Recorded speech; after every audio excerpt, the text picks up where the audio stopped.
ఖచ్చితంగా మీకు ఈ డౌట్ వచ్చుంటది అని అనుకుంటున్నా. ఏంటంటే, చాలా వరకు మనం హ్యాకింగ్ అని వింటుంటాం. ఆ హ్యాకర్స్ అనేవాళ్ళు చాలా వరకు ఫస్ట్ అసలు ఏమి హ్యాక్ చేస్తారు?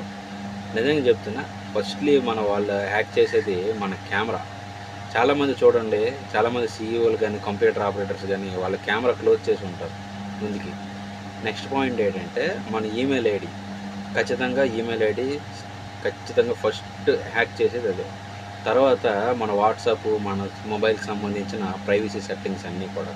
అందుకే నేనేం చెప్తున్నానంటే, ప్రైవసీ సెట్టింగ్స్ అన్నీ కూడా ఆన్‌లో పెట్టుకోండి. ప్రతి ఒక్కటి కూడా మీరు మై కాంటాక్ట్స్ అని పెట్టుకుంటే, హ్యాకరు మీ ఫోన్ హ్యాక్ చేసేటప్పుడు మీ కాంటాక్ట్స్‌లో వాడుండడు.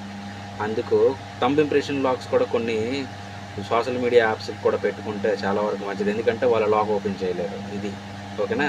మీకు ఇన్ఫర్మేషన్ నచ్చినట్లయితే ఖచ్చితంగా మా ఛానల్‌ని సబ్స్క్రైబ్ చేయండి. మీకు తెలిసిన వాళ్ళకి షేర్ చేయండి. Okay. Thank you for watching.